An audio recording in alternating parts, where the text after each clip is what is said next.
Property number 12, ठीक है, property 12।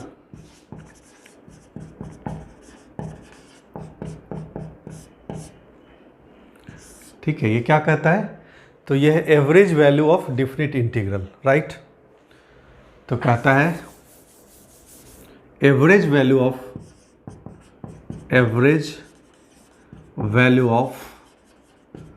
Different integral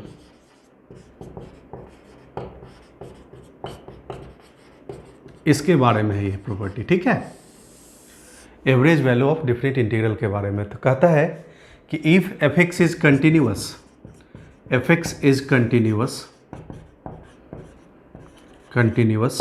right, in closed interval A B, right, then there exists at least one C,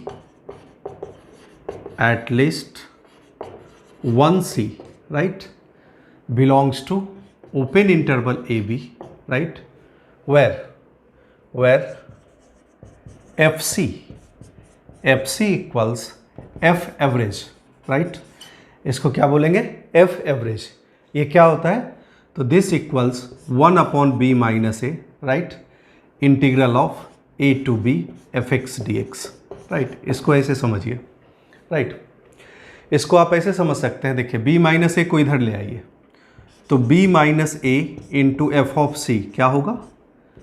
a to b fx dx, right.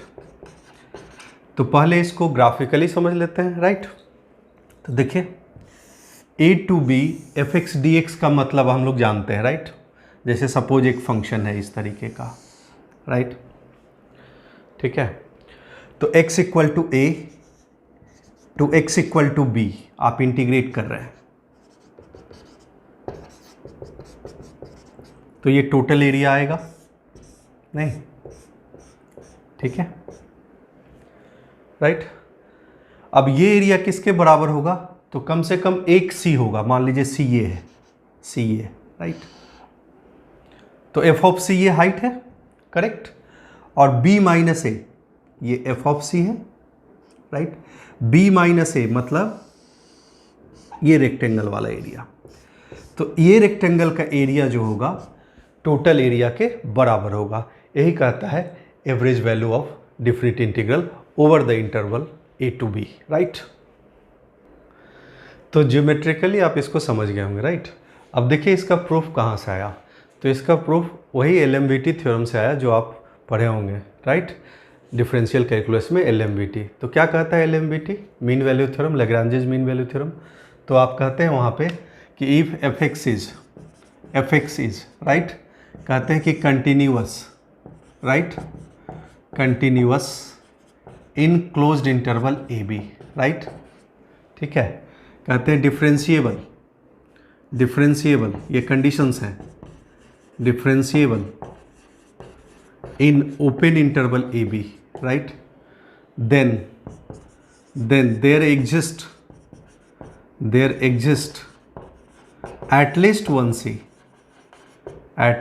one C belongs to open interval AB where f dash c equal to f of b minus f of a divided by b minus a, right. और इसका proof आप कैसे देते हैं? आप कहते हैं कि ये है, ठीक है, a से b में कोई फंक्शन है f x, राइट। तो कहते हैं कि ये है a comma f of a, और ये बोलते हैं कि ये b है तो b comma f of b, right. आप बोलते हैं इस कॉर्ड का slope that is f b minus f a divided by B minus a. तो कम से कम एक सी ज़रूर होगा जहाँ पे tangent parallel to this chord होगा।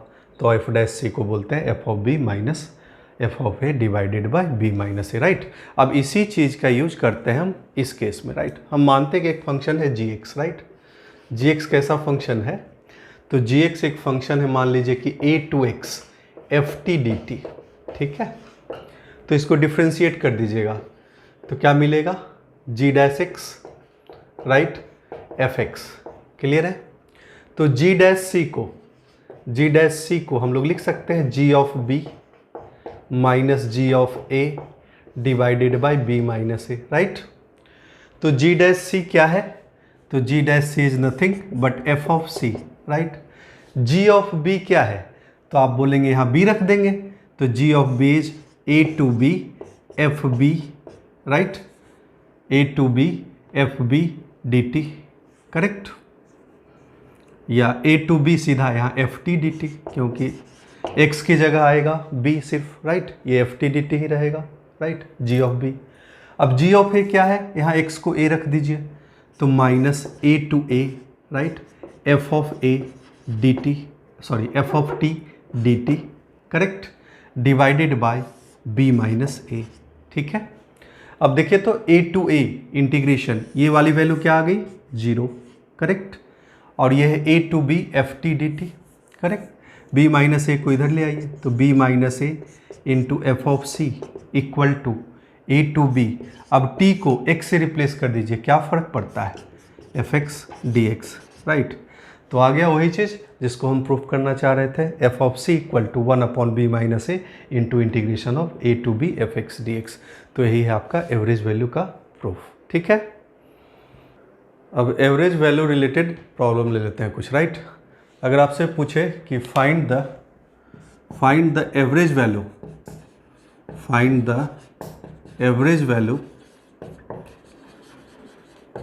ऑफ फंक्शन एफ एक्स क्या है? तो 1 upon E raise to the power x plus 1, right, in closed interval 0 to 2, right. तो average value, right, f of c क्या है? तो 1 अपॉन बी माइनस ए की वैल्यू क्या है? 2, integral of 0 to 2, right, 1 upon E raise to the power x plus 1 D X, correct. इसको integrate कर देते हैं, तो 1/2 0 to 2, ठीक है।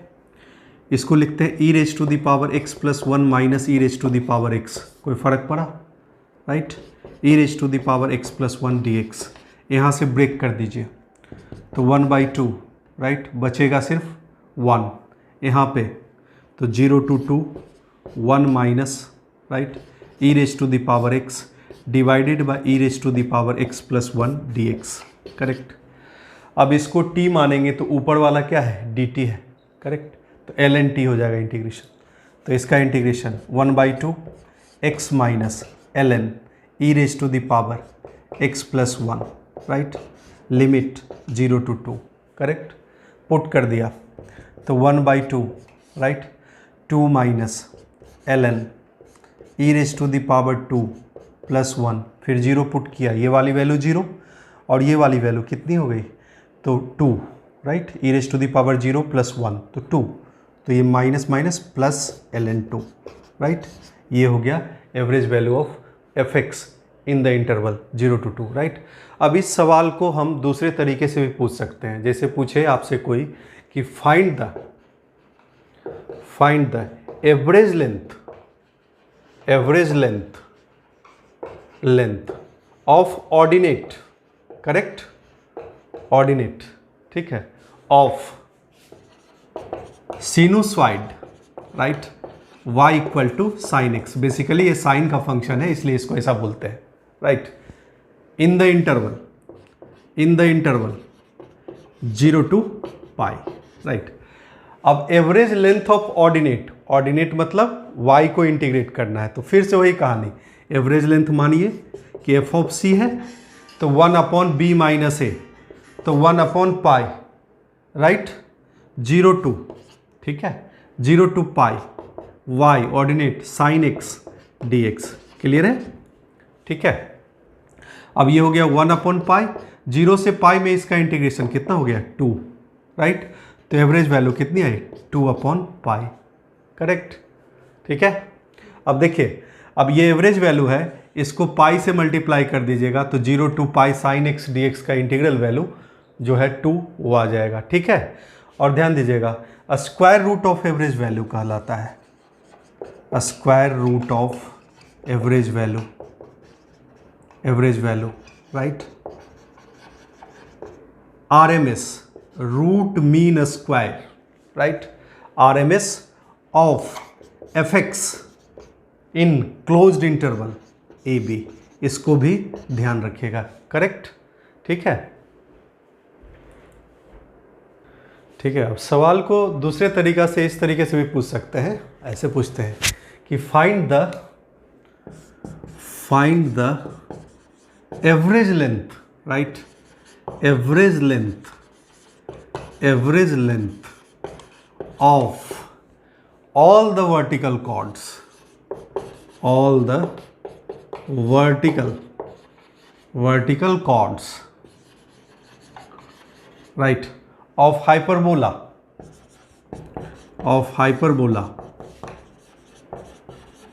right, hyperbola क्या है? तो x square upon a square minus y square upon b square equal to 1, right, when x belongs to a to 2a। अब ध्यान दीजिएगा, ऑल द वर्टिकल कॉर्ड्स का एवरेज पूछता है, करेक्ट, तो मतलब y की वैल्यू पूछता है, राइट। ऐसे ये हाइपरबोला है, ठीक है। तो जितने भी वर्टिकल कॉर्ड्स हैं, मतलब इसका, इसके बगल में ये है, इसका सब का एवरेज, तो बेसिकली हमारा y का इंटीग्रेशन है। किसका इंटीग्रेशन है? y का इंटीग्रेशन, और डबल है, जितना इधर लेंथ है उतना ही लेंथ इधर है, तो बेसिकली एवरेज लेंथ बोलेंगे हम लोग, राइट, 1 अपॉन बी माइनस ए, राइट, तो 1 अपॉन बी माइनस ए की value a, right, 2 times a to 2a, right, और y dx, करेक्ट। तो यहाँ से y की वैल्यू क्या होगी, यहाँ से निकाल दीजिए y की वैल्यू, तो ये हो गया x square divided by a square minus 1 equal to y square upon b square, right. तो x square minus a square into b square upon a square equal to y square, right. तो y की value हो गई plus minus under root this, correct. तो लिखेंगे this equals 2 by a, right, a to 2a। अब उसकी value तो कितना, b बाई ए, तो b बाई ए यहाँ आ जाएगा, ठीक है, right, under root x square minus a square d x, ठीक है। अब इसका इंटीग्रेशन जानते हैं, तो ये हो गया आपके पास 2b अपॉन ए स्क्वायर, ठीक है। इसका इंटीग्रेशन क्या होता है, तो x into under root x square minus a square divided by 2 minus a square by 2 ln mod x plus under root x square minus a square, ठीक है। Limit रख देंगे, क्या है लिमिट, तो a टू 2a, तो पहले 2a रख दीजिए, तो 2a रख देंगे तो ये कितना आएगा, तो ये आएगा 2b upon a square, right, 2a रख दें तो ये 2a, और ये 4a square minus a square, मतलब हो गया 3a स्क्वायर, तो 2a into root 3a divided by 2, ठीक है, माइनस यहाँ भी 2a रख दें, तो 2a रख देते हैं, तो ये हो गया a square by 2 ln mod 2a plus फिर से रूट 3a, राइट, फिर a रख दें तो ये वाला पार्ट भी 0, और a रख दें तो ये वाला पार्ट ln a, राइट, तो प्लस लिख दें a square by 2, right, ln a, ठीक है, यही आएगा, राइट। इसको और चाहे तो सिंप्लीफाई कर ले सकते हैं आप, ठीक है। ये हो गया आपका एवरेज वैल्यू। प्रॉपर्टी 12 में ही हम लोग वालिज फार्मूला बता देते हैं आपको, या गामा फंक्शन के बारे में बताते हैं, ठीक है। वैसे तो कभी इसका आईआईटी पूछा नहीं है सवाल, लेकिन कभी कभी अगर डायरेक्ट यूज में आपको करना पड़े तो कर दीजिएगा इसको, राइट। तो लिखिए वालिज फार्मूला, ठीक है, वालिज फार्मूला और गामा फंक्शन में, ठीक है, राइट।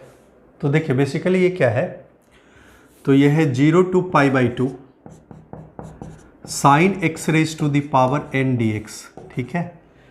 ये किसके बराबर होगा, तो प्रॉपर्टी 4 लगाइएगा तो पाई बाई 2 माइनस एक्स, तो ये कॉस में कन्वर्ट हो जाएगा, राइट। तो 0 to pi by 2 cos x raise to the power n dx, right. तो ये आएगा आपके पास n minus 1 factorial divided by n factorial into k, correct. k क्या है, तो k 1 है, k 1 if n is odd, right.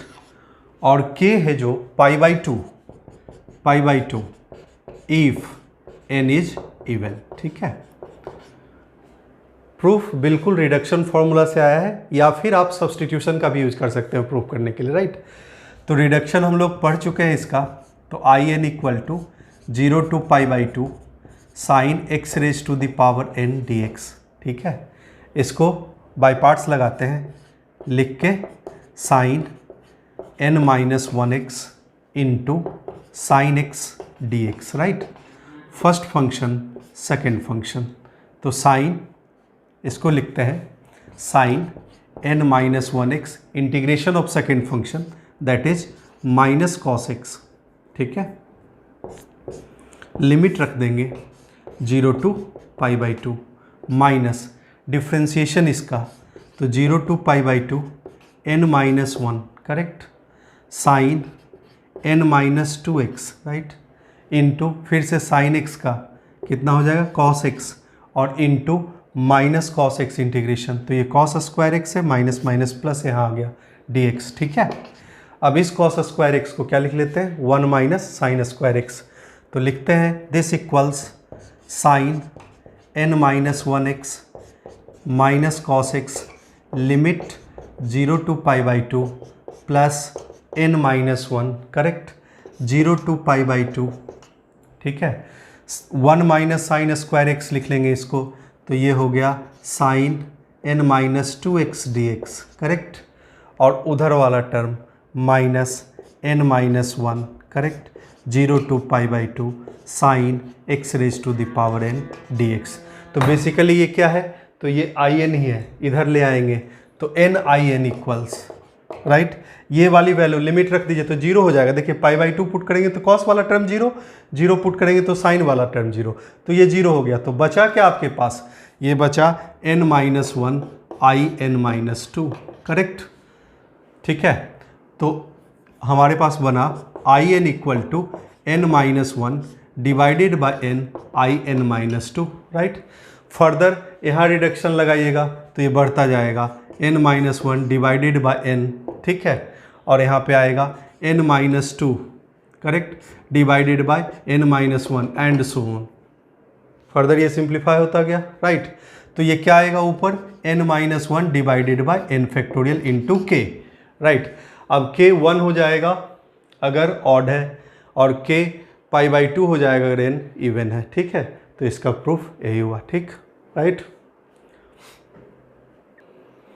जैसे देखिए वालिज फॉर्मूला आया हमारे पास 0 to pi by 2 sine x raise to the power n dx का result n minus 1 factorial divided by n factorial into k, correct, यही रिजल्ट आया, ठीक है। अब देखिए कहीं पे आपको इसका यूज इस तरीके से आ जाए, आपको वैल्यू चाहिए 0 to pi by 2, right, sine x raise to the power 4 dx, तो ट्रांसफॉर्मेशन करके आप लिमिट लगाएंगे तो आपका कैलकुलेशन लंबा हो जाएगा, राइट।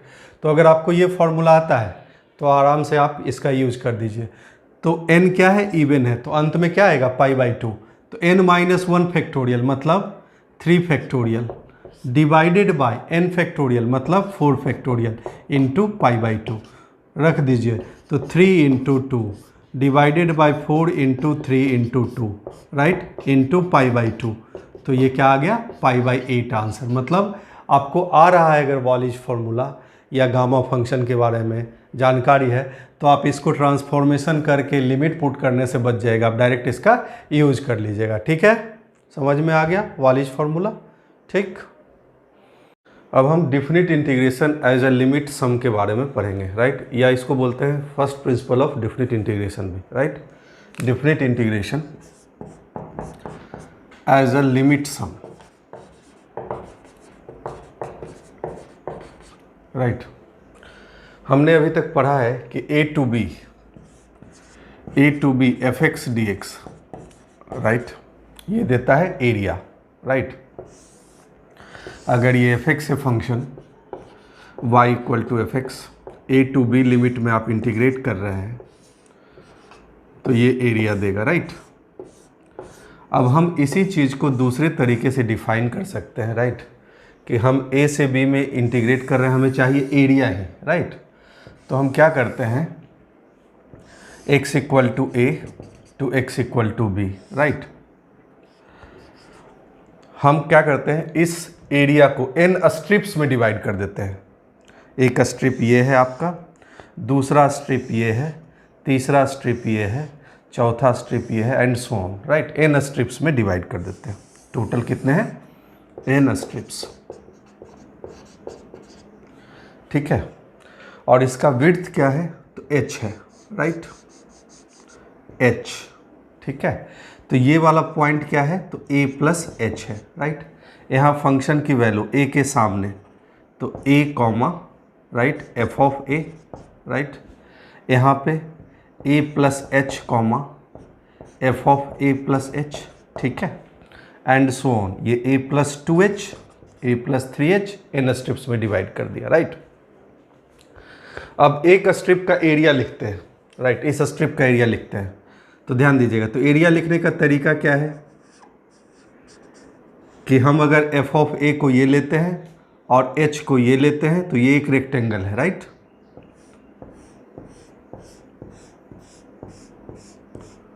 तो हम पहले स्ट्रिप का एरिया लिखते हैं कि ये है nothing but h into F of a, right.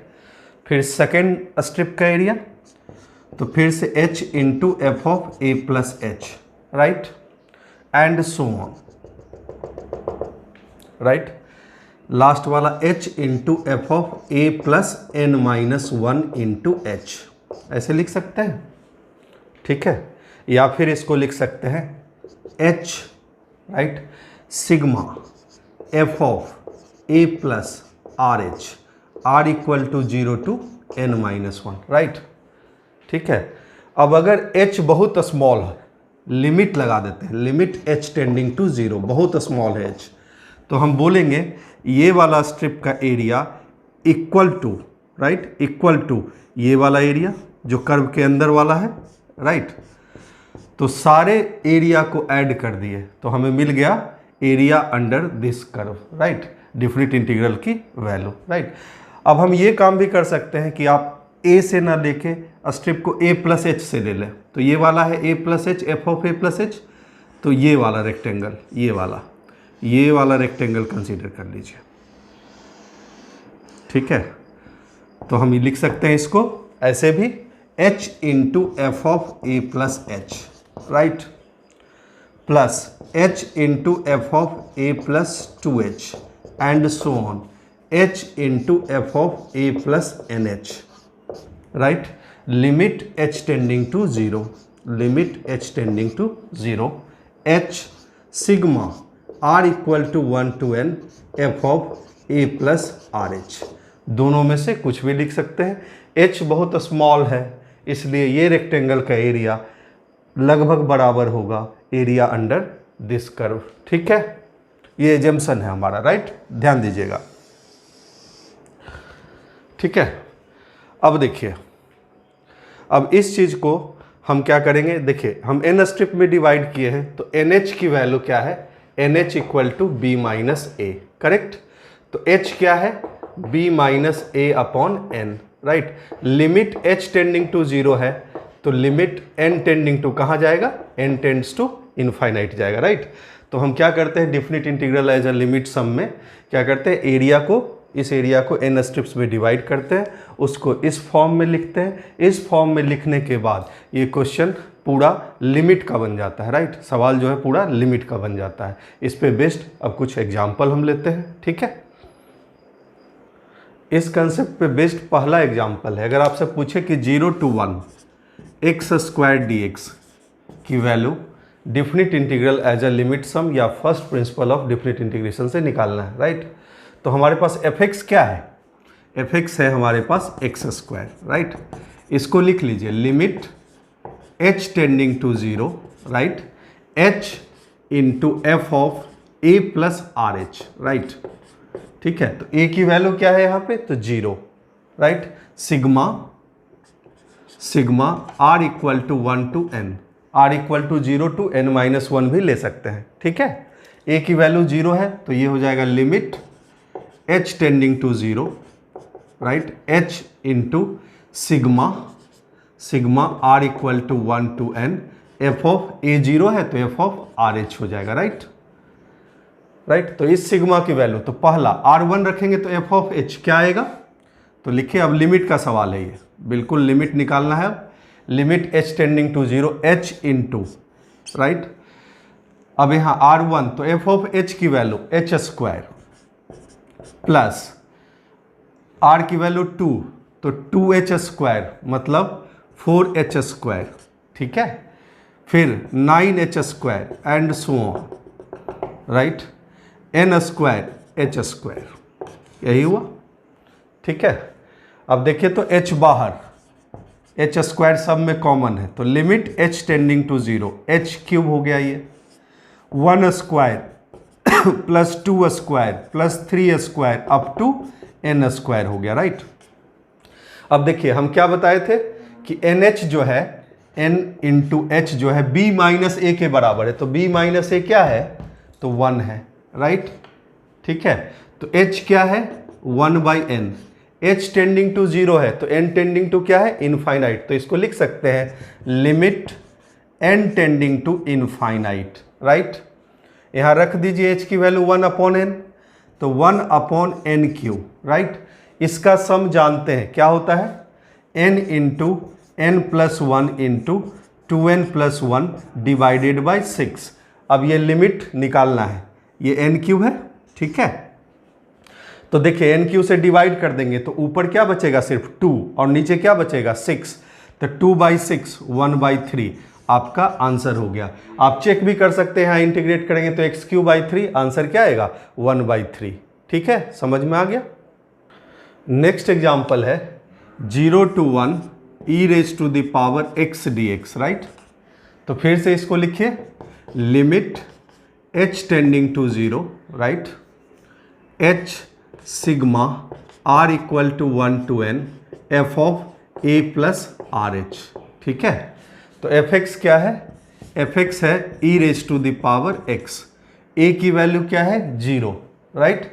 तो इसको लिख सकते हैं आप लिमिट h टेंडिंग टू 0, ठीक है, h sigma r equal to 1 to n f of R H.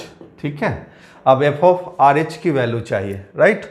तो लिखिए इसको लिमिट h टेंडिंग टू 0, ठीक है, r1 रखेंगे तो एफ ऑफ h आएगा, राइट, h इंटू, ठीक है, तो r1 तो एफ ऑफ h की value e raise to the power h, r2 तो e raise to the power 2h and so on e raise to the power nh।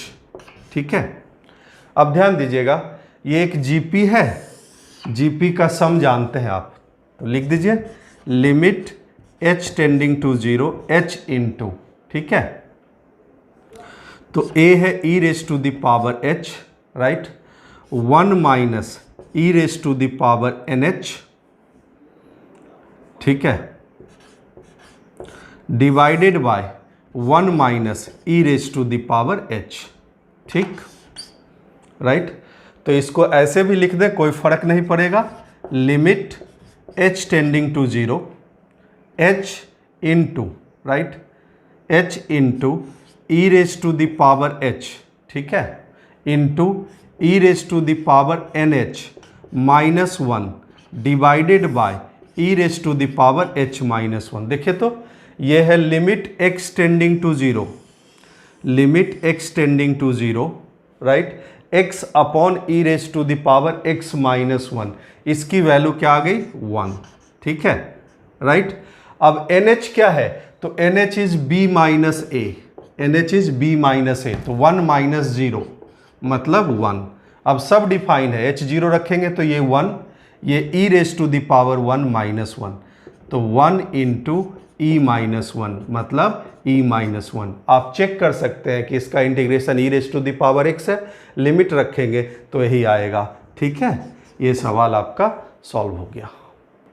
Next example है 0 to pi by two, 0 to pi by two sine x D x. ठीक है, तो फिर से लिखिए इसको, limit h tending to 0, right, h sigma r equal to 1 to n f of a plus are h. ठीक है, तो a की वैल्यू क्या है 0, तो लिखिए इसको limit h tending to 0, right, h sigma r equal to 1 to n f of are h, right. अब fx क्या है, तो fx है साइन x। ठीक है, तो f ऑफ आर एच की वैल्यू मिल जाएगी, राइट। तो मतलब ये बन गया limit h tending to 0 h into, right, sine h plus sine 2h and so on plus sine nh। ठीक है, ये मिल गया। अब राइट, अब ये साइन का एंगल AP में है, तो फॉर्मूला जानते हैं आप, अगर एंगल AP में है तो क्या होता है साइन, तो होता है साइन अल्फा। एक बार फॉर्मूला आप ध्यान कर लीजिए, sine alpha plus beta plus sine alpha plus 2 beta and so on sine alpha plus n minus 1 into beta. क्या होता है ये पढ़ें आप, ये होता है sine n beta by 2 divided by sine beta by 2 into sine of first angle plus last angle divided by 2, right. यही फॉर्मूला यूज कर दीजिए क्योंकि यहाँ भी एंगल AP में है, तो लिखेंगे लिमिट h टेंडिंग टू 0, ठीक है, h into sine of, right, beta क्या है यहाँ पे h है, तो साइन NH बाई 2, ठीक है, right, divided by sine h by 2 into sine of first angle plus last angle, तो क्या है h plus NH, right, divided by 2। ठीक है, अब ये लिमिट का सवाल है, ध्यान दीजिएगा, अब ये लिमिट का सवाल है। ठीक, अब ध्यान दीजिए, अब लिमिट निकालेंगे, तो लिमिट h टेंडिंग टू 0, ध्यान दीजिए। ठीक है, देखिए तो इसको अगर 2 से डिवाइड कर दे, 2 से मल्टीप्लाई कर दे, कोई फर्क पड़ेगा? ये वाली वैल्यू क्या है, तो ये वाली वैल्यू है 1, ठीक है, 1।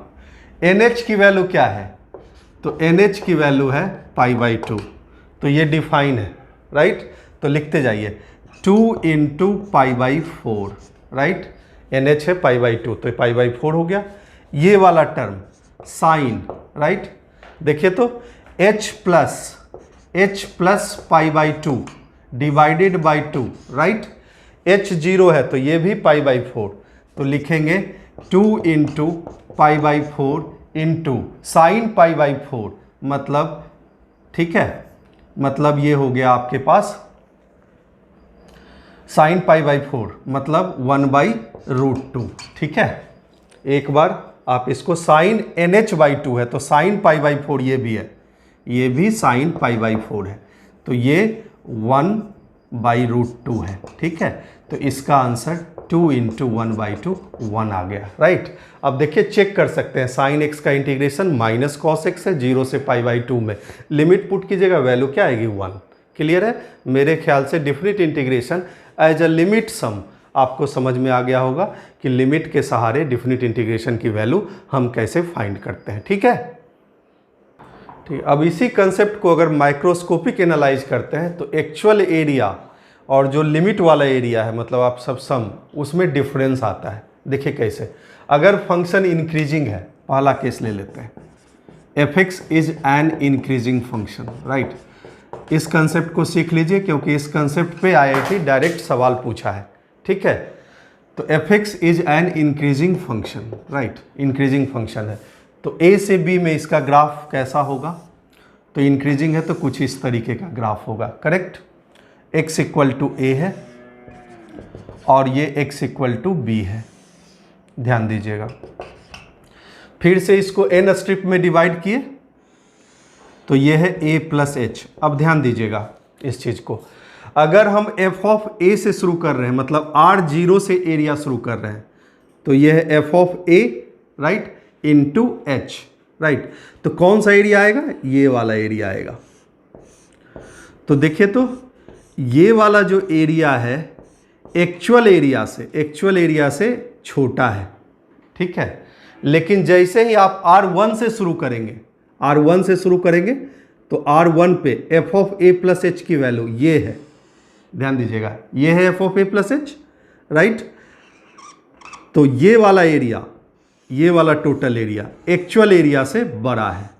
तो कहने का मतलब अगर फंक्शन इंक्रीजिंग है तो limit h tending to zero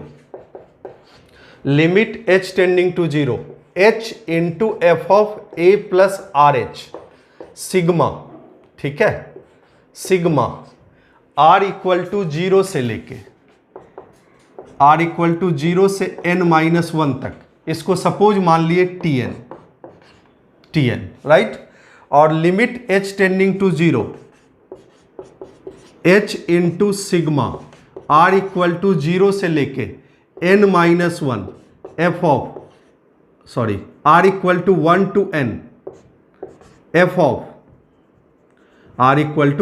n f of a plus are H, इसको मान लिया Sn राइट। तो अगर फंक्शन इंक्रीजिंग है तो Tn वाला वैल्यू छोटा है एक्चुअल एरिया से राइट। तो लिखेंगे Tn is less than a to b fx dx, correct, is less than Sn right. तो इंक्रीजिंग के केस में जब आप जीरो से एरिया शुरू करते हैं तो वो एरिया छोटा आता है एक्चुअल एरिया से, और 1 से जो एरिया शुरू करते हैं वो एक्चुअल एरिया से बड़ा आता है राइट। ये माइक्रोस्कोपिक एनालिसिस है राइट। डिक्रीजिंग के केस में यही इनइक्वालिटी जो होती है वो रिवर्स ऑर्डर में आ जाती है। देखिए हम उसको एक्सप्लेन करते हैं, क्लियर है राइट। अगर फंक्शन डिक्रीजिंग है right, if fx is decreasing function, right. तो देखिए क्या होगा राइट। तो डिक्रीजिंग है अगर a से b में, तो ग्राफ कुछ इस तरीके का होगा। डिक्रीजिंग है x equal to a, x equal to b, ठीक है। अब ध्यान दीजिएगा, अब इसको n स्ट्रिप्स में डिवाइड किया तो ये है आपके पास a प्लस एच, ठीक है। तो देखिए f of a into H मतलब ये जो एरिया है ये एक्चुअल एरिया से बड़ा है। एक्चुअल एरिया क्या है? तो इस कर्व के अंदर का राइट, एक्चुअल एरिया से बड़ा है। लेकिन जैसे ही आप a plus H, F of a plus H into H लेते हैं तो ये वाला एरिया एक्चुअल एरिया से क्या है? छोटा है। तो कहने का मतलब अगर फंक्शन डिक्रीजिंग है तो sigma limit h tending to zero, sigma right, h into sigma r equal to 0 to n-1 f of a plus are H, मतलब ये वैल्यू क्या थी? Tn थी राइट। और limit h tending to zero h into sigma r equal to 1 to n f of a plus are H, ये value क्या थी? Sn थी राइट। तो Tn जो है वो एक्चुअल एरिया से बड़ा है राइट। तो ये Tn is greater than a to b fx dx right, is greater than Sn right. इस कंसेप्ट को ध्यान में रखिएगा क्योंकि इस कंसेप्ट पे डायरेक्ट बेस्ड IIT सवाल पूछा है जिसको हम आगे आपको डिस्कस करके बताएंगे राइट। फंक्शन इंक्रीजिंग है तो क्या होता है, फंक्शन डिक्रीजिंग है तो क्या होता है, ठीक है।